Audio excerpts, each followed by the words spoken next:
Okay, so I'm not editing this or scripting this or anything, but I'm talking about this in Discord, and it's just a lot easier to show than it is to write a giant wall of text. So this is Revenant Hunter, and this is how I would set it up, and a couple different options that you have for harder content, easier content, whatever. So the basics: Revenant, not using Shatter Dive, using Touch of Winter. Grim Harvest, not using Shatter Dive because I think in any kind of harder content, one, the Shatter Dive doesn't actually kill stuff in one shot, and then two, you get stuck in the animation and you just get shot because you're just like out in the open. It also only has one fragment slot, which sucks compared to Touch of Winter and Grim Harvest at 3 and 2, so you get 5 fragments to play with between them. Using Dust Fields for a few reasons. One is that the base cooldown is a minute compared to 2 minutes and 2.5 minutes with the other two. The other is that cold snaps just kind of suck and are unreliable, and glacier nades are good, but they're on a long cooldown. And with Touch of Winter, you still get a stasis crystal that you can shatter in the center of the dust field nade, and it's a lot larger.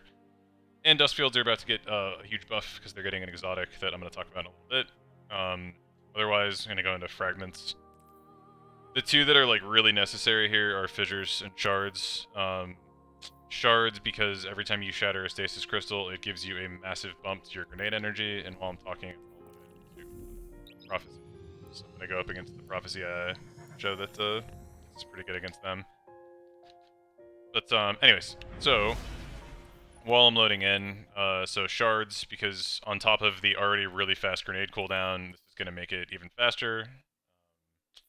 And it's really easy to just keep this up at all times because you're going to be making stasis crystal not just through your grenades, but from your headstone Eyes Luna as well. And so just so you can see, at 100 discipline, this is a 24-second grenade cooldown, and even without any enemies around doing anything else, right? If you just throw your grenade out, tap this, you see that thing on the left side of the screen, increase regen, watch how fast the dust wind's coming back. So I'm not sprinting to get frosties here, I'm not doing anything else. I just threw it, shot the thing, I didn't get any stasis shards, anything, and I'm already throwing it out. So that's the reason why you use that. The next thing here is fissures, so this makes the damage and the AoE when you shatter a crystal or a frozen target a lot bigger and do a lot more damage, and so that's nice, obviously, because not only does it affect the crystal at the center of your dust field grenade, but it also affects any of the crystals that you shatter from the headstone perk with Eyes Luna, which I'll show in a second here. And so these two together synergize not just with dust field and Touch of Winter really well, but also with headstone really well. So those are kind of necessary. The rest of the fragments here are sort of flex spots. Rending I don't think is really optional because without Shatter Dive, if you want to one-tap those stasis crystals, you need rending. So this is what allows you to just take your Eyes Luna and just bang, one-tap your crystals. Not have to stand there shooting at them multiple times, and I think that's pretty good. These two are you can sort of play with. I really like Conduction harder content because you can play from cover and the stasis shards will come to you and you'll get all the benefits from them. And then the free stats are also really nice. So this I would put on no matter what. This is really the flex spot, is Rhyme. Rhyme's kind of a nice balance. You get a little bit of an overshield from every stasis shard. That's good for obvious reasons, but there are a couple other options depending on the content. Chains, because you do spawn a stasis crystal with the dust field grenade, is 40% damage resistance for being near a crystal or a frozen target. That's obviously really strong, so if you're struggling to stay alive, you can throw a dust field closer to you so that you can get the benefits. The reason I tend to use a Rhyme instead is because I like to throw dust fields like at groups of enemies, not like at my own feet.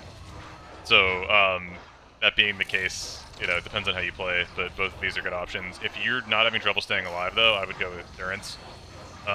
This will not only give you a little strength bump, which is nice, but it will make your dust fields last longer.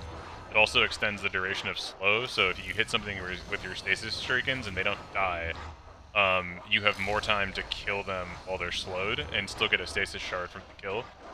And then on top of that, it also makes the slow effects from the dust field go longer, so if something like walks through your dust field and doesn't get frozen, it'll still have the slow effect on it longer, and then that's important because, again, with Grim Harvest, you're defeating slowed or frozen combatants for stasis shards. So if something is slowed and you kill it, you're going to get a shard every time, and so you want to do that as much as possible, where Durance can be really useful wherever the there. Anyways, so that's the subclass setup. I mentioned using an Eyes Luna. With Headstone, there's other things that have Headstone. There's other stasis guns, all of which go really well with this build. You can do like Crausthesia or something even. Agger's Scepter is okay with it, although I'm not really a fan of playing with Agger's Scepter just because I think it kind of falls off a cliff in harder content. And also because I don't like to use my special ammo as an ad clear tool because it's like something you can already do with primary, so I'd rather save my special for something like right now it's fusions and Witch Queen, maybe, you know, grenade launcher or something. So and so yeah, so Headstone on Luna is really nice because it's going to synergize with all the other shit that we have going. For mods and stuff, so the big one to have is elemental shards. This makes every stasis shard you pick up count as an elemental well. This is great because you're going to pick up a shitload of stasis shards, so all of them are going to be giving you whatever buffs that you're going to get from your elemental wells, and you're going to have this up pretty much all the time. With that, I'd say the next most important thing is elemental charge. So every time you pick up one of those stasis shards, because it matches your subclass, you're going to get actually 2 stacks of charge with light every time, which is great. And then the other spots you can kind of play with. So this is like the most offensive setup I would use. So I have high energy fire here to take advantage of charge with light. So when I pick up a stasis shard, it's going to convert into an elemental well. That's going to charge me with light. That's going to give me a damage buff. And then on top of that, it's going to stack with onto might, which is a temporary damage buff for something that matches the subclass element. So like your Eyes Luna, for example, would benefit from this, and at least as of me recording this, this does stack with high energy fire, so it's like a 25% buff on top of the 20% high energy fire. And this will count for like power weapons too, so if you're using like a Reed's Regret or like whatever stasis, you know, heavy special weapons that we have in the future, you know, Phantom Might is going to give you omega damage on top of what you already have. But there are some other options here. In this case, I'm using elemental armaments as well, so this is just going to give me more elemental wells because every time I kill something with that Eyes Luna, it's going to have a chance to drop an elemental well. And it's just more buffs, more ability regen, all the good things that you normally get from elemental wells just coming from that. But there are a lot of ways to set this up. Like, for example, for harder content, like I would swap this out for Protective Light. And so you're going to get charged from your elemental shards, and that's going to give you Protective Light. And then with these 2 spots, you can play around. You can either have another source of well generation, like elemental armaments. You can ditch Font of Might for something a little more defensive or generalist. Like you could use something like Seeking Wells so that you don't have to go chase down the wells that you generate. They travel to you the same way that the stasis shards travel to you. So again, you can kind of play from cover and not worry about that. You can use Taking Charge so that you have another way of getting charged with light, which is really nice because then your odds of you always having Protective Light up are higher because you only have to pick up an orb or get a stasis shard, both of which are pretty easy to do. I also really like Melee Wellmaker on Revenant if you can get kills with it, because you're going to have your Shurikens up all the time because Grim Harvest is giving you melee energy, the Elemental Wells are giving you melee energy. You don't even need to spec into Strength to always have your Shurikens up. So yeah, this just makes it really easy to do that. So lots of options there. I'm just doing the more offensive one for now, and then armaments can be swapped out for whatever. Like if you were running Melee Wellmaker, for example, or if you were running, you know, armaments in a different slot, you could use like Bountiful Wells so that you may double the wells. You have a lot of options there. The only thing I wouldn't use with this is Ordnance. So Elemental Ordnance is really weird and inconsistent with Stasis Grenades. It can technically proc from them sometimes, but it's really tricky and it's just not consistent. So I would stay away from this. Although this is a good option for like almost every other build here. And then your other mod slots or whatever. I mean, I have like ammo finders on, Article Decon, but that's all flex spots. When you get into it, the other thing is just put energy fire back on here. I've lucked out here because I have solar arms on, and so it's just convenient. You could put loaders here, whatever, but you know, impact induction, you're gonna have shurikens up all the time, so this is just gonna give you even faster grenade cooldown. And then the last thing here is the exotic. So this is a really, really good build, even when you don't take any exotic armor into account. I run Frosties just cause. There isn't really like a great exotic that synergizes with this right now, and this is just a little bit extra ability regen. So you're already getting your abilities back really fast, and this just makes it that it's like the icing on the cake.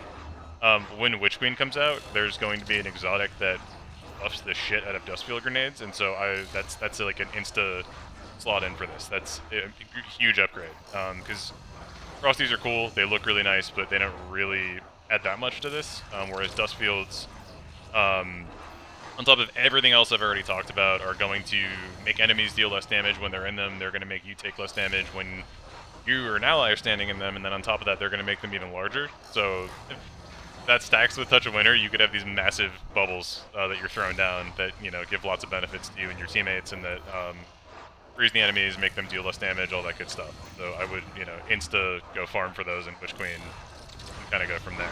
So that's pretty much it. I think Stasis Hunter in general is super underrated. I think that it does the best job of just turning the AI off compared to the other Stasis classes. Like, again, do one of these, it freezes stuff pretty fast, boom, it made my crystal from that. You can see how big the radius is on these. Like, it killed all that shit just from there. You see that on the left side of the screen I'm getting all these buffs because I am getting stasis shards, which you're also going to generate just from, like, right here. If I kill that guy with stasis, I'm going to get it, which is really nice. And so there's lots of options there. You go up against even tougher enemies, like, it literally doesn't matter. Like, this is just going to freeze his ass, you know, see ya. So it's like you have defense, you have offense. You know, Silence and Squall isn't the best super, but it also isn't too bad. So it's pretty easy to just tuck it out there and turn the AI off. You have your Shriekens. Again, it's going to make shards. The shards are going to travel to you from about that distance, and it's just really convenient, really easy to use, and that's pretty much it. This is Prophecy AI, so this isn't like a patrol or a lost sector. You can see that it still kind of makes everything really easy. So that's it. It's a really flexible build. You can make it more defensive, more offensive. You can use basically any special and heavy with it, and I think it's going to be really, really good in the day one raid. That's it. Thanks.